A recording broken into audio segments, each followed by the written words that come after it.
Hello दोस्तों, आप सब कैसे हैं। आई होप आप सब बहुत अच्छे होंगे और आप सबकी पढ़ाई बहुत अच्छी तरीक़ों से चल रही होगी। तो चलिए आज हम देखते हैं क्लास 12 में जो चैप्टर नंबर 1 फिजिक्स का है उसमें कौन कौन सा सूत्र का उपयोग होगा, कैसे उपयोग होगा और उसका न्यूमेरिकल में कैसे उपयोग होगा। चलिए हम उस सभी सूत्र को लिखेंगे और उसमें सूत्र कौन क्या है उसको भी जानेंगे। चलिए आज हम इस क्लास इसी के लिए क्लास है कि उसमें जो सभी सूत्र हैं उन हम सभी सूत्र को एक ही वीडियो में लिख देंगे। चलिए अब शुरू करते हैं। हमारा जो चैप्टर नंबर 1 में अध्याय 1 में जो सूत्र है वो क्या कौन कौन सा सूत्र है। देखिए, अगर इस सूत्र को आप याद कर लेते हैं तो आपका न्यूमेरिकल का तो आधा काम हो जाएगा। देखिए, जब कोई भी चैप्टर करने से पहले उसका जब आप सूत्र याद कर लेते हैं, सभी सूत्र उस चैप्टर का जो सभी सूत्र है वो याद कर लेते हैं तो आपका न्यूमेरिकल का आधा काम हो जाएगा। और आधा काम क्या बच जाता है कि आप उसमें दिमाग लगाएं और उसको पढ़ें और उसको सॉल्व करें। जब तक आपको सूत्र नहीं याद होगा आपको समझ में नहीं आएगा कि कह क्या रहा है यह सूत्र, क्या ये सवाल क्या कह रहा है। आपका सूत्र याद हो जाएगा ना, तो आप जब सवाल पढ़ेंगे तो आपको समझ में आएगा कि कौन विद्युत क्षेत्र की तीव्रता है, कौन विद्युत विभव है, कौन विद्युत आवेश है, कौन कैसा कौन सा सूत्र कहाँ लगेगा। यह क्या किससे पता चलता है, सूत्र से ही पता चलता है। चलिए हम सूत्र आज लिख देते हैं और इसके बाद जो क्लास होगी वो न्यूमेरिकल की ही होगी।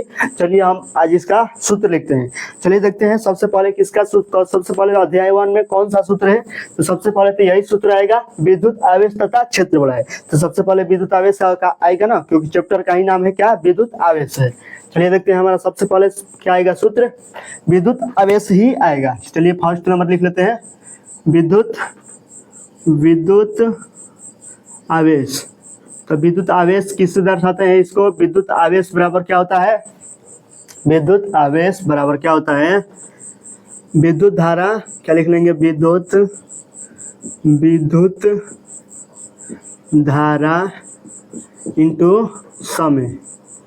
क्या लिख लेंगे, विद्युत धारा इंटू समय लिख लेंगे। यहाँ से क्या हो जाएगा, आवेश को क्यू से स्मॉल क्यू से दर्शाइए, क्या है कैपिटल क्यू से दर्शाइए, आपका मर्जी। तो कैपिटल क्यू, तो चलिए हम स्मॉल से दर्शाते हैं। स्मॉल क्यू बराबर क्या हो जाता है, विद्युत धारा आई इंटू टी हो जाता है।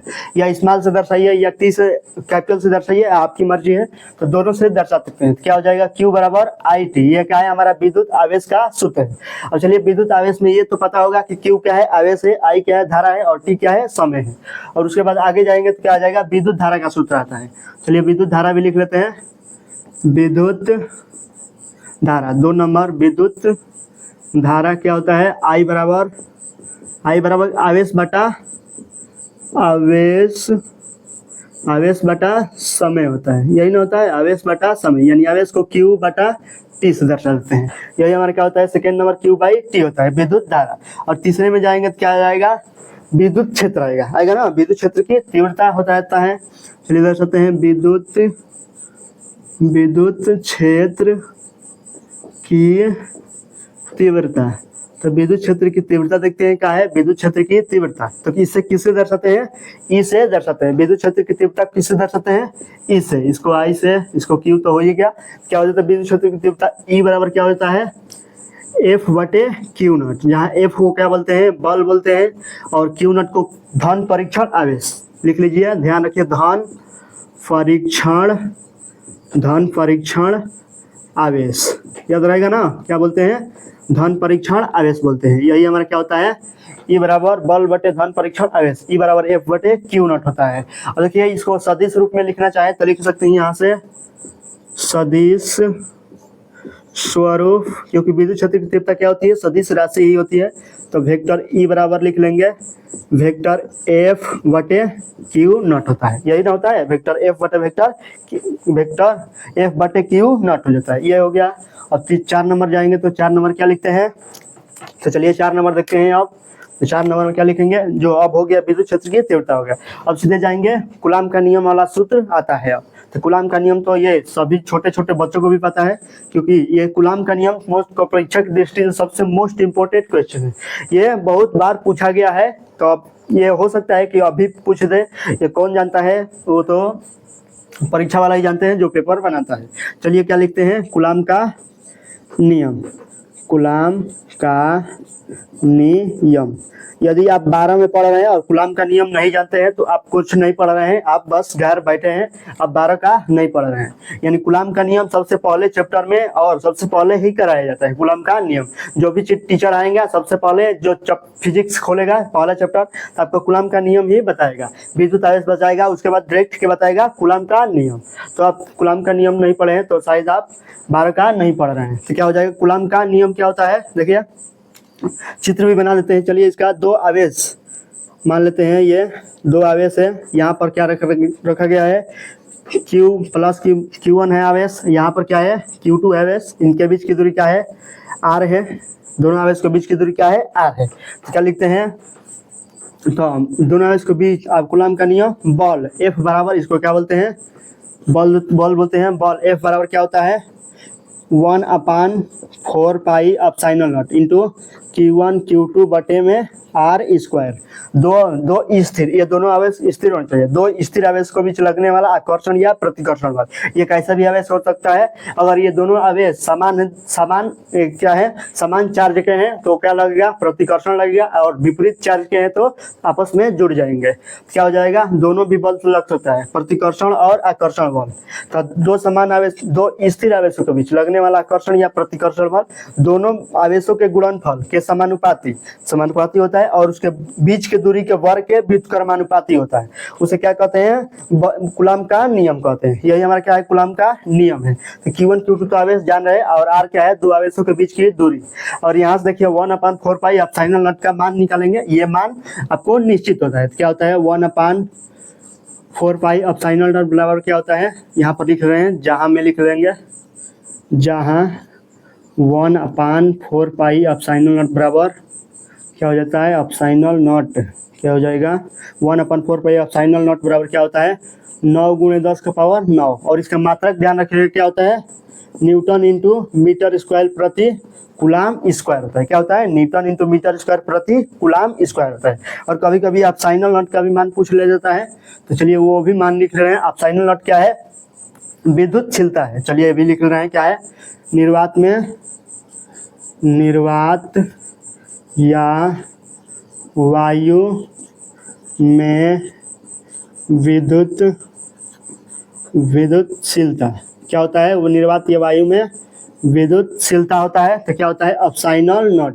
एप्सिलॉन नॉट बराबर क्या होता है, तो 8.85 × 10⁻⁻12 क्या होता है कूलाम स्क्वायर प्रति न्यूटन इंटू मीटर स्क्वायर हो जाता है ना, कूलाम स्क्वायर प्रति न्यूटन इंटू मीटर स्क्वायर हो जाएगा। यह निर्वातीय वायु में विद्युत क्षेत्र की विद्युतशीलता होती है निर्वातीय वायु में।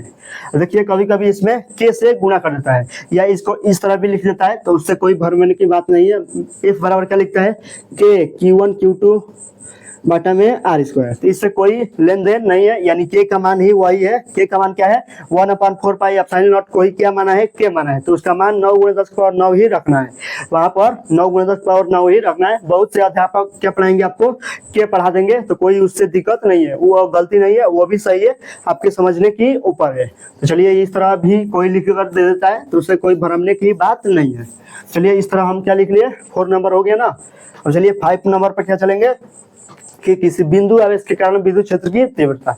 विद्युत क्षेत्र की तीव्रता तो हम लिख लिया है सूत्र, अब क्या लिखेंगे किसी बिंदु आवेश के कारण विद्युत क्षेत्र की तीव्रता। सभी सूत्र का आज डेरिवेशन जो है वो, अगर किसी भी सूत्र का आपको डेरिवेशन न पता हो तो आप कमेंट में कीजिएगा, हम उस सूत्र का डेरिवेशन बता देंगे। कुछ सूत्र है इसमें उसका डेरिवेशन बता चुके हैं, और यदि आप नहीं देखे तो जाकर आप आसानी से देख सकते हैं विशाल देव ऑफिशियल चैनल पर। चलिए चलते हैं, हम क्या लिखेंगे अब 5 नंबर में सूत्र लिखेंगे। 4 नंबर हो गया ना, चलिए 5 नंबर चलेंगे। तो 5 नंबर में क्या लिखेंगे किसी बिंदु आवेश के कारण विद्युत क्षेत्र की तीव्रता।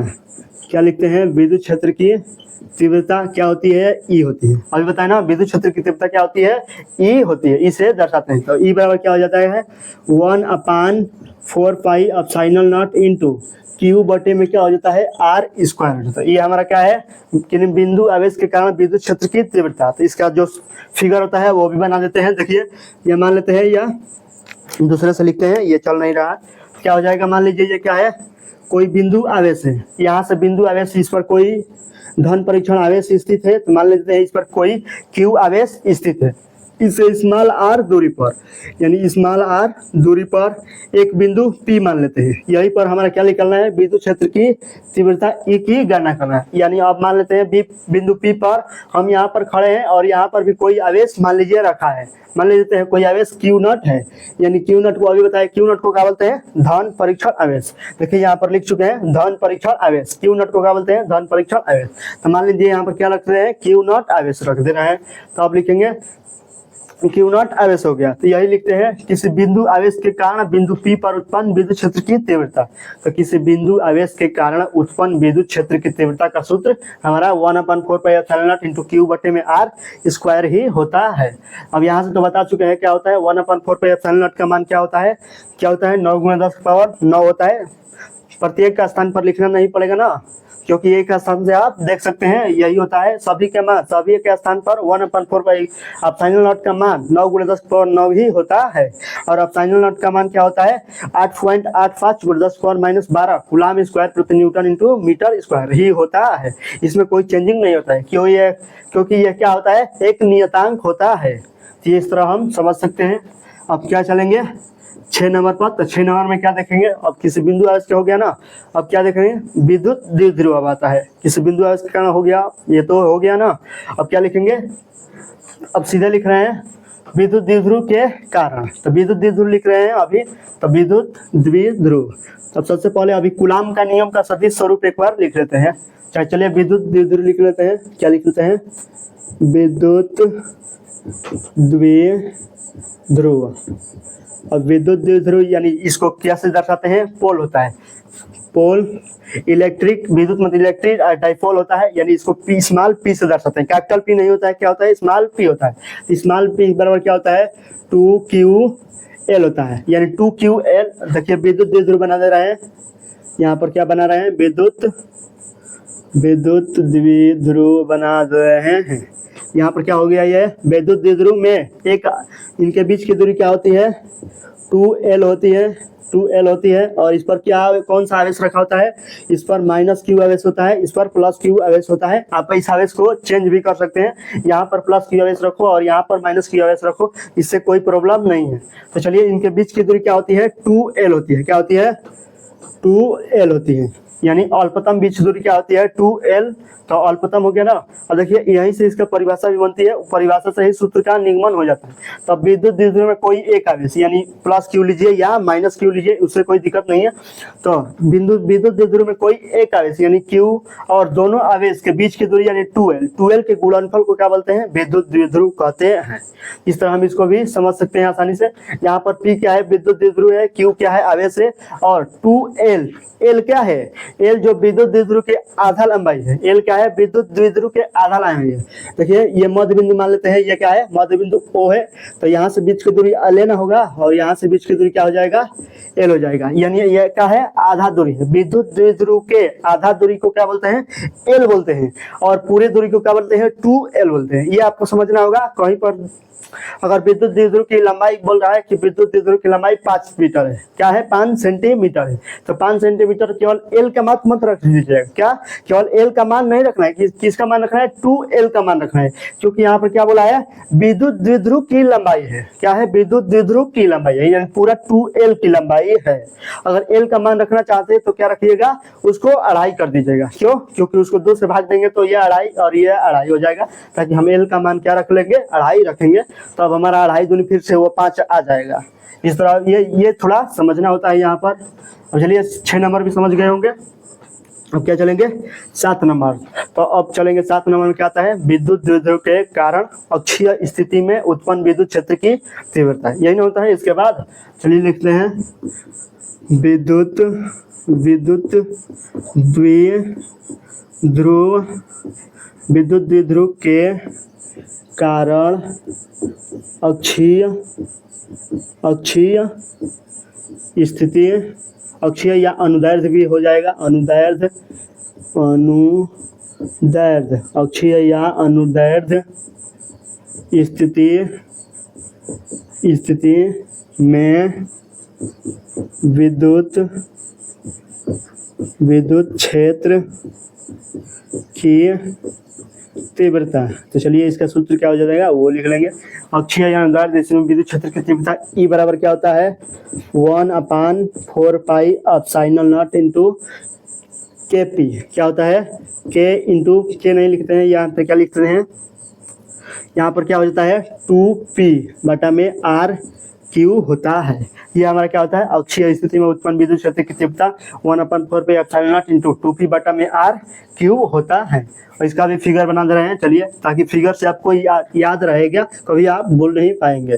चलिए ये मान लेते हैं कोई विद्युत क्या है विद्युत द्विध्रुव है। यहाँ पर क्या है माइनस QS रखा गया है, यहाँ पर प्लस QS रखा गया है। इससे मान लेते हैं ये मध्य बिंदु है O है, इससे स्मॉल r दूरी पर क्या मान लेते हैं स्मॉल r दूरी पर एक बिंदु P है।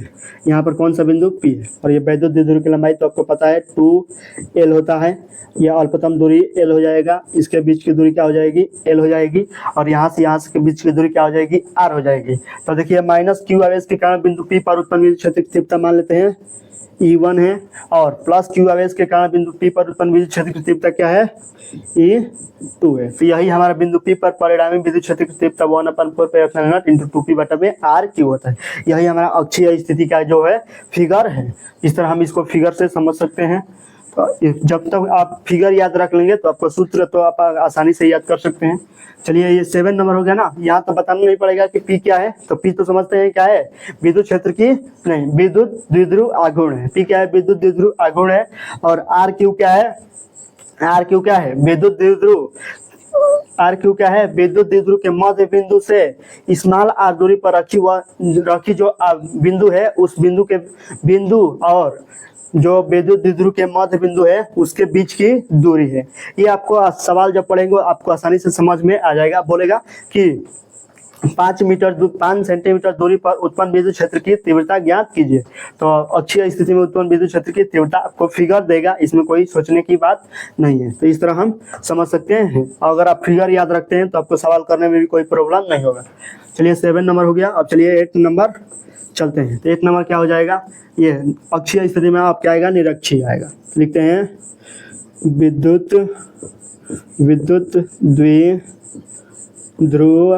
द्विध्रुव के कारण निरक्षीय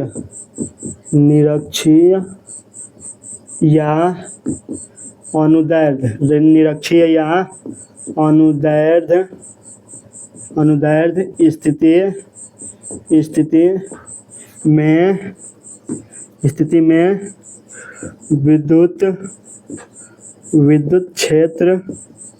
विद्युत क्षेत्र की क्या निकालेंगे तीव्रता निकालेंगे।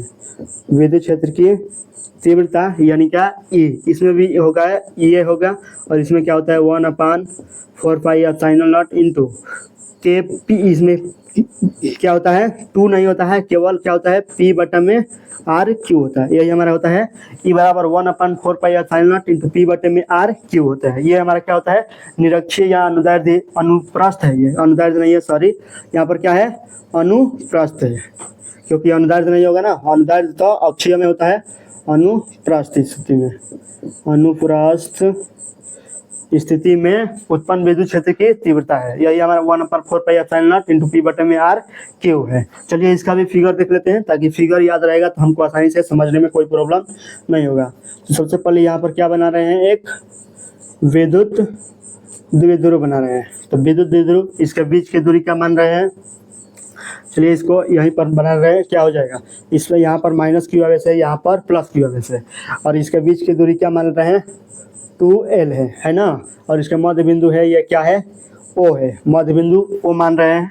चलिए इसको नीचे थोड़ा मान रहे हैं, क्या हो जाएगा ये मध्य बिंदु ओ है, क्या है, ये मध्य बिंदु ओ है। यहाँ से यहाँ तक के बीच की दूरी क्या हो जाएगी, स्मॉल एल, और यहाँ से यहाँ तक के बीच की दूरी स्मॉल एल हो जाएगी। इतना तो समझ में आ रहा होगा। और निरक्षीय कहाँ है, यानी लंबवत होगा, तो मध्य बिंदु से लंबवत, तो लंबवत खींच लिए, यानी ये क्या है 90 डिग्री है। स्मॉल आर दूरी पर खींचते हैं, स्मॉल आर दूरी पर एक बिंदु यहाँ पर मान लेते हैं, बिंदु कोई बिंदु मानेंगे ना, तो मान लेते हैं पी है, तो ये प्लस क्यू एस के कारण कोई थीटा कोण बनाते जाएगा ना, तो ये थीटा कोण बनाएगा, यहाँ से थीटा कोण बनाएगा, और इससे जो प्लस क्यू एस है आवेश को दूर भागता है ना, इससे इलेक्ट्रॉन क्या होता है, दूर भागता है। तो इस तरह हमारा क्या हो जाएगा, दूर भागेगा, इससे क्या मान लेते हैं E1 मान लेंगे, और इससे कोई कोण बनाते जाएगा ना, तो इससे भी कुछ कोण बनेगा। तो ये माइनस क्यू एस है, तो ये अपनी की तरफ आकर्षित करेगा, और ये क्या है प्लस क्यू एस है ना, यहाँ पर लिख लेते हैं प्लस क्यू एस, तो ये अपनी तरफ क्या करेगा, आकर्षित करेगा। तो ये दो घटकों में वियोजित हो जाएगा। क्या हो जाएगा, ये दो घटकों में इसके समांतर एक रेखा खींच लिए हैं, ताकि ये कोण थीटा है तो ये भी कोण थीटा हो जाए, और ये कोण थीटा है तो ये भी कोण थीटा हो जाए। और दो घटकों में वियोजित करते हैं इसको, जब इस थीटा के लिए इसको वियोजित करते हैं तो E1 साइन थीटा हो जाता है ये, और इस कोण के लिए वियोजित करते हैं तो इधर ये बन जाता है, और इधर ये बन जाता है, और इधर ये बन जाता है। और देखिए ये क्या हो जाएगा, E1 साइन थीटा होगा, और E1 कॉस थीटा हो जाएगा। इधर क्या है, ये E2 है ना, ये E2 है, इधर E1 हो जाएगा ना, कि प्लस क्यू एस के कारण बिंदु P पर उत्पन्न विद्युत क्षेत्र की तीव्रता क्या है, E1 है, और माइनस क्यू एस के कारण बिंदु P पर उत्पन्न विद्युत क्षेत्र की तीव्रता E2 है। तो इस तरह क्या मान लेते हैं, ये E2 है, ये E1 है, इस तरह हो जाएगा ना। तो ये लिख लीजिएगा आप आसानी से लिख सकते हैं, बता दिए है ना। ये क्या हो जाएगा, E1 साइन थीटा हो जाएगा, और ये E1 cos theta, E1 cos theta हो जाएगा। और इस कोण के लिए देखेंगे, माइनस क्यू आवेश के लिए देखेंगे, तो ये थीटा है, तो ये थीटा हो गया था एकांतर अंतः कोण से, तो ये थीटा है, तो ये भी थीटा है ना। तो अब देखिए इस कोण के लिए देखेंगे तो ये हो जाएगा और ये हो जाएगा, दो घटक में वियोजित होगा ना, तो एक घटक ये हो जाएगा और एक घटक ये हो जाएगा। तो ये घटक है तो इधर ही थीटा है, तो इधर क्या हो जाएगा, जिधर थीटा होता है उधर कॉस थीटा होता है, इधर थीटा है ना, तो ये क्या हो जाएगा, E2 कॉस थीटा हो जाएगा, और इधर थीटा नहीं तो E2 साइन थीटा हो जाएगा। इस तरह हम आसानी से इसको समझ सकते हैं। तो यही हमारा क्या है, निरक्षीय स्थिति में उत्पन्न विद्युत क्षेत्र की तीव्रता। इस तरह ये इतना तो समझ में, 8 नंबर तक समझ में आ गया होगा। कोई दिक्कत हो तो पूछिए, यहाँ तक तो कोई दिक्कत नहीं है। और चलिए इतना 8 नंबर हो गया ना, तो चलिए 9 नंबर चलते हैं। तो ये इसलिए देखते हैं अब हमारा क्या है, 9 नंबर क्या है, 8 नंबर तक तो हो गया ना। 8 नंबर कहाँ तक हुआ, निरक्षीय स्थिति में उत्पन्न विद्युत क्षेत्र की तीव्रता तो हो गया। अब क्या लिखेंगे, विद्युत द्विध्रुव के कारण किसी कोण पर उत्पन्न या किसी बिंदु पर उत्पन्न विद्युत क्षेत्र की तीव्रता। तो चलते लिखते हैं, क्या लिखते हैं, विद्युत द्विध्रुव के कारण, विद्युत द्विध्रुव के कारण लिखते हैं क्या, विद्युत द्विध्रुव के कारण किसी बिंदु पर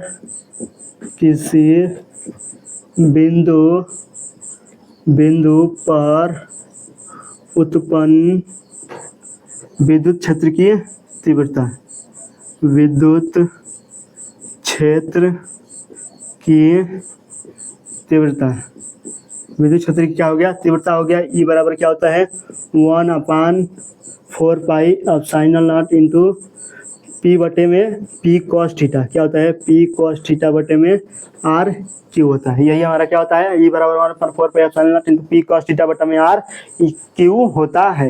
ये हमारा क्या हो गया, निरक्षीय किसी बिंदु पर उत्पन्न विद्युत क्षेत्र की तीव्रता।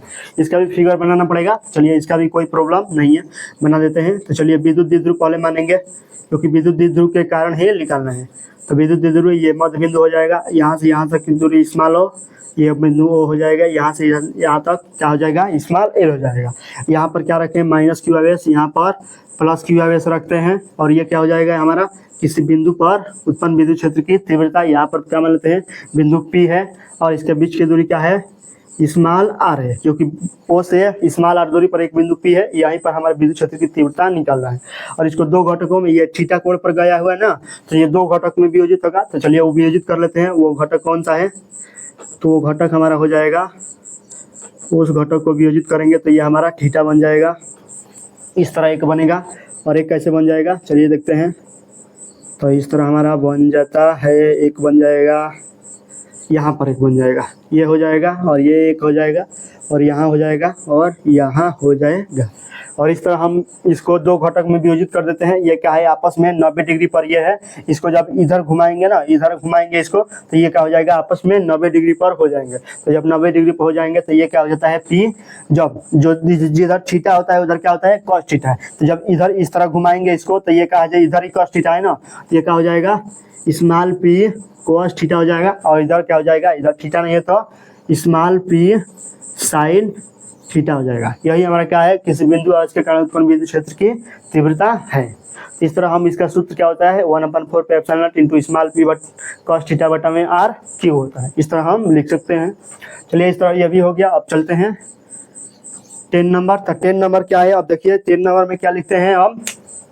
अब 10 ये हो गया ना, 9 नंबर तक हो गया। अब 10 नंबर में लिखेंगे कि क्या लिखेंगे कि एक समान विद्युत क्षेत्र में उत्पन्न, एक समान विद्युत क्षेत्र में किया गया कार्य या स्थितिज ऊर्जा। चलिए वो लिखते हैं, वो भी सूत्र है तो वो भी लिखते हैं। एक समान विद्युत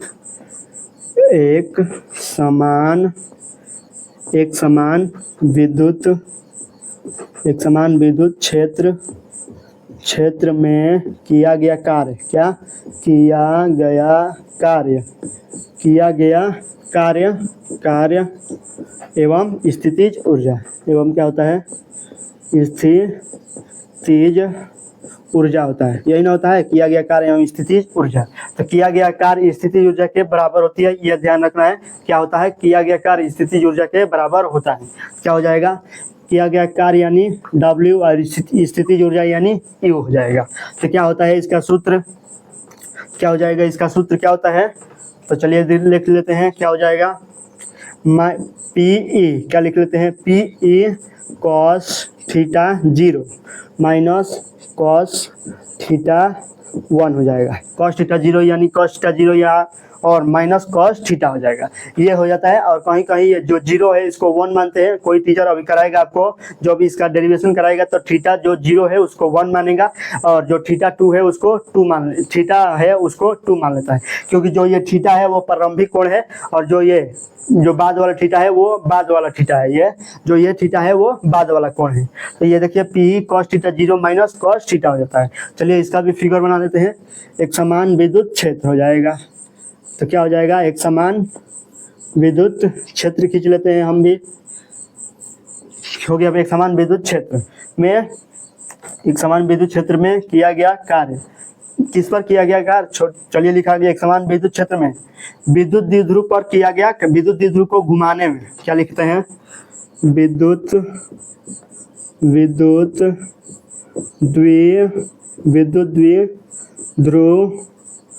द्विध्रुव को घुमाने में किया गया कार्य, विद्युत द्विध्रुव को घुमाने में किया गया कार्य एवं स्थितिज ऊर्जा हो जाएगा। किया गया कार्य एवं स्थितिज ऊर्जा, देखिए किया गया कार्य जो होता है स्थितिज ऊर्जा के बराबर होता है। तो P cos theta 0 minus cos theta 1। तो विद्युत द्विध्रुव के कारण निकलना है ना। चलिए यहाँ पर कोई विद्युत द्विध्रुव खींच लेते हैं। यहाँ पर क्या हो जाएगा कोई विद्युत द्विध्रुव हो जाएगा। क्या हो जाएगा यहाँ पर विद्युत द्विध्रुव हो गया। और देखिए यहाँ पर प्रारंभिक कोण क्या है, यहाँ पर मान लेते हैं ये प्रारंभिक कोण 60 डिग्री नहीं, क्या मान लेते हैं थीटा 0 मान लेते हैं। प्रारंभिक कोण क्या मान लेते हैं थीटा 0 है, मान लेते हैं क्या है प्रारंभिक कोण थीटा है। और इसके बीच की दूरी क्या है, ये माइनस क्यू आवेश है। यहाँ पर क्या है प्लस क्यू आवेश है ना। यहाँ पर माइनस क्यू आवेश है और यहाँ पर क्या है प्लस क्यू आवेश है। और चलिए यहाँ पर क्या हो जाएगा, इसके बीच की दूरी क्या है 2L है, हो जाएगा ना। इसके बीच की दूरी क्या हो जाएगा 2L हो जाएगा। अब इसको घुमाएंगे ना, तो चलिए इसको घुमाते हैं। तो घुमाएंगे तो ये क्या बन जाएगा, इसको इधर खींचो और इसको उधर खींचो, चाहे इसको इधर खींचो और इसको इधर खींचो। चलिए इसको इधर खींचते हैं और इसको क्या खींचते हैं इधर खींचते हैं। इसको इधर खींचो और इसको इस तरह घुमाओगे तो ये चला जाएगा इधर और ये आ जाएगा इधर। चलिए इसको इस तरह बन जाएगा। चलिए इसको डॉटेड लाइन से बना देते हैं। क्या हो जाएगा, इसको इस तरह बन जाएगा ना, क्या बन जाएगा इस तरह हमारा ये बन जाएगा। चलिए इसको थोड़ा अच्छे से बना लेते हैं। ये क्या हो जाएगा थीटा कोण बनाया था यहाँ पर थीटा 0 बनाया था और ये क्या हो जाएगा इसको घुमाएंगे तो इस तरह बन जाएगा ना, इस तरह घूम गया, मान लीजिए ये घूम गया इस तरह। तो यहाँ पर क्या थीटा 0 था ना, तो ये प्लस क्यू जो है यहाँ पर आ गया। इसको इस तरह घुमाए तो ये प्लस क्यू कहाँ गया, यहाँ पर आ गया। और ये माइनस क्यू था, ये तो यहाँ पर माइनस क्यू आ गया, ये यहाँ पर आ गया। इसको डॉटेड से दर्शा देते हैं ताकि आपको समझ में आए कि ताकि ये क्या किए हैं, इसको ना घुमाए हैं, इसको घुमाने में किया गया कार्य। इसको बाद वाला है, इसको डॉटेड लाइन से दर्शा दिए हैं। इस तरह हो गया होगा, समझ गए होंगे। चलिए यहाँ पर माइनस क्यू हो गया। और देखिए यहाँ पर ये थीटा 2 बनाएगा। थीटा ये क्यों, कौन सा कोण है, थीटा है। क्योंकि पहला प्रारंभिक कोण क्या था, थीटा 0 था। ये प्रारंभिक कोण है, प्रारंभिक कोण क्या था, थीटा 0 था। और बाद वाला कोण क्या हो गया, थीटा हो गया। ये कोण क्या हो गया, थीटा हो गया। ताकि इस तरह घुमाए तो यही ना बना कोण। जब इस तरह इसको घुमाए तो ये हमारा कोण बन गया। चाहे इस तरह घुमाए तो ये हमारा कोण ना होकर कौन सा हो जाएगा, ये वाला ना होगा, ये वाला हमारा क्या हो जाएगा, थीटा कोण हो जाएगा। तो चलिए ये वाला क्या हो जाएगा, हमारा थीटा कोण बन जाएगा। हो गया ना। तो ताकि प्रारंभिक कोण क्या हो जाएगा, थीटा 0 क्या हो जाएगा, प्रारंभिक कोण है, और थीटा क्या है, बाद वाला कोण है। इस तरह आप समझ गए होंगे आसानी तरीकों से। ये हमारा क्या है, एक समान विद्युत क्षेत्र कैपिटल ई है। इसी में विद्युत द्विध्रुव को घुमाने में किया गया कार्य यही होता है। और स्थिति ऊर्जा भी यही होती है, क्योंकि ये आपस में इक्वल होते हैं। इस तरह 10 नंबर हो गया।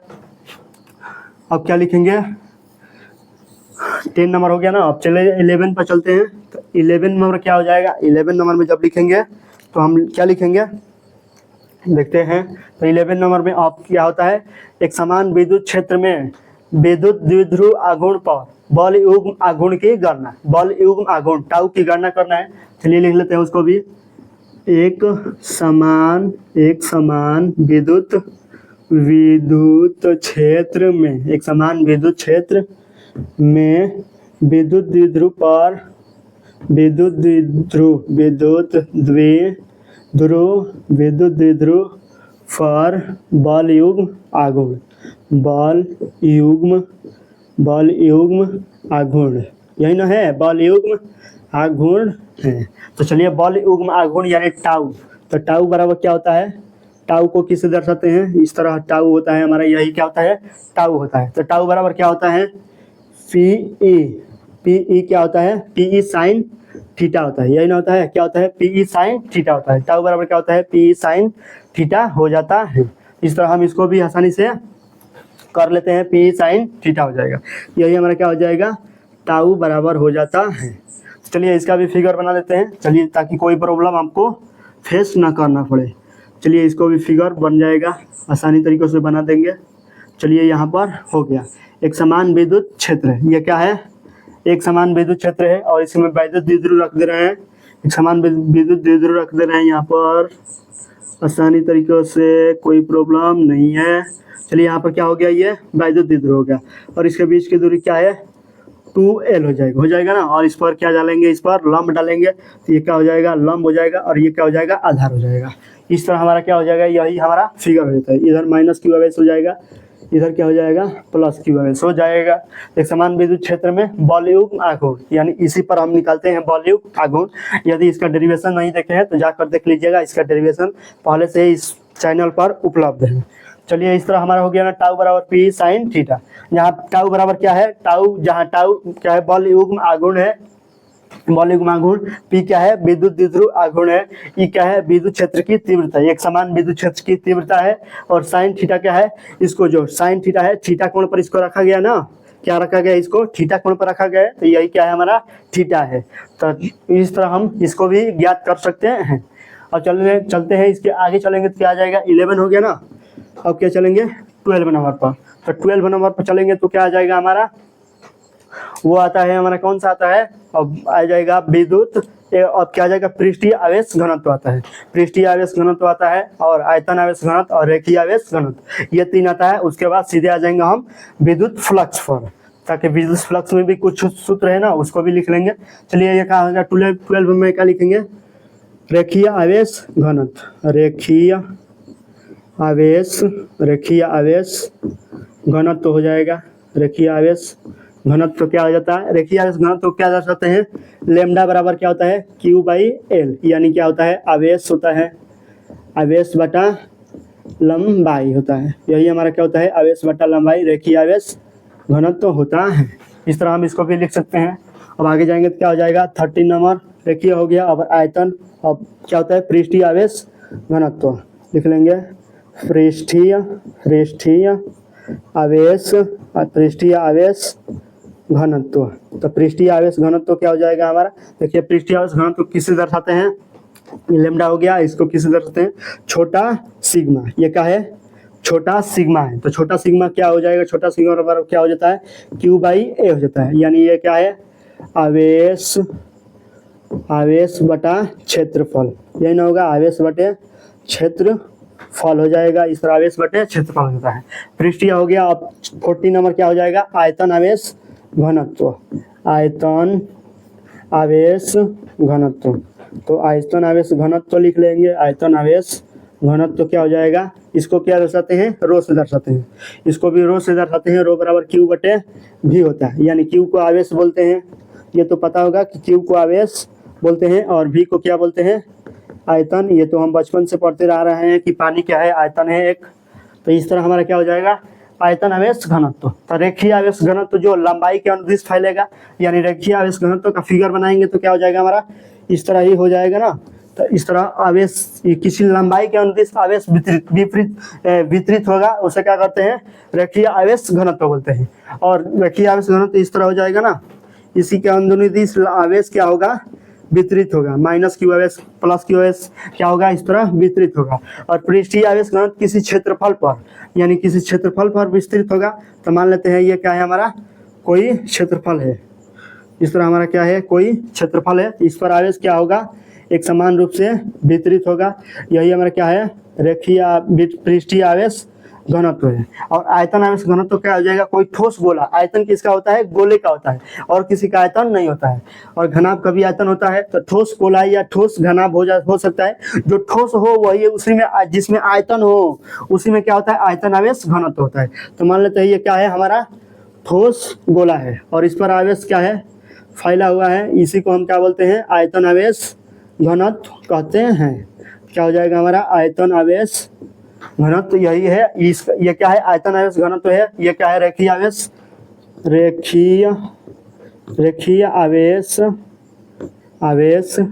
घनत्व है। क्या है ये रेखीय आवेश घनत्व है। ये क्या है पृष्ठीय क्या लिख लेते हैं पृष्ठीय आवेश घनत्व, पृष्ठीय आवेश घनत्व हो जाएगा। ये क्या हो जाएगा आयतन आवेश घनत्व, यहाँ पर लिख लेते हैं आयतन आवेश घनत्व हो जाएगा। इस तरह तो समझ में आ गया होगा आसानी से। ये क्या है रेखीय आवेश घनत्व, कोई लंबाई के अनुदिश आवेश वितरित होगा उसे रेखीय आवेश घनत्व कहते हैं। किसी क्षेत्रफल पर वितरित होगा तो उसे पृष्ठीय आवेश घनत्व कहते हैं। और किसी गोले पर वितरित होगा या किसी आयतन वाले पात्र पर वितरित होगा उसे क्या कहते हैं आयतन आवेश घनत्व कहते हैं। इस तरह ये भी आपको आसानी से समझ में आ गया। फिगर याद रखिएगा, ये आपको सवाल में बहुत मदद करेगा। फिगर सबसे मोस्ट इम्पोर्टेंट है, ये आपको सवाल करते समय सबसे अधिक क्या करता है सहायता करता है। इस तरह हम इसको भी आसानी से कर सकते हैं ना। अब चलिए इस तरह हमारा कितने नंबर हो गया 14 तक हो गया ना।